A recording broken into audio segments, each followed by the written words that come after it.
Kecerdasan buatan atau artificial intelligence dan dikenal dengan sebutan AI adalah teknologi yang dirancang untuk meniru kemampuan intelektual manusia.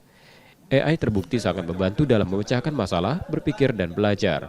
Seiring berkembangnya teknologi, AI kini telah terintegrasi dalam berbagai aspek kehidupan. AI ibarat pisau bermata dua, tergantung bagaimana memanfaatkannya. Pemahaman tentang AI harus dimulai sejak dini, khususnya dalam dunia pendidikan. Dia bisa cari kecocokan sendiri. Tentu, itu sekarang seharusnya udah masuk ke ranah pendidikan ya.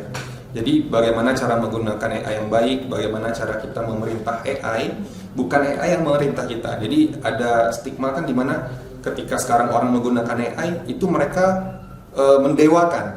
Apa yang AI bilang itu selalu benar, padahal sebetulnya tidak.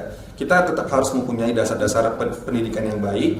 Kemudian ketika kita menggunakan AI, sifatnya itu adalah membantu, bukan mereka menjadi masternya. Nah, mereka harus jadi slave. Kita setiap butuh bantuan, kita suruh dia bantu. Intinya seperti itu. Generasi muda harus memahami AI agar dapat mengendalikannya, bukan malah dikendalikan teknologi ini.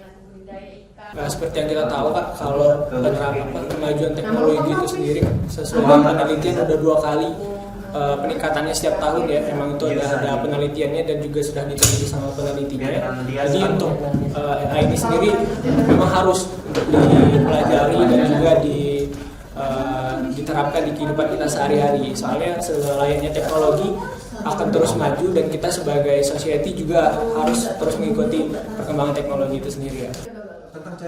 Seiring perkembangan teknologi yang pesat, kita harus bijak dalam memanfaatkan AI untuk mempermudah aktivitas tanpa tertinggal dari kemajuan zaman. Muhammad Reza Pahlevi, Kompas TV, Palembang, Sumatera Selatan.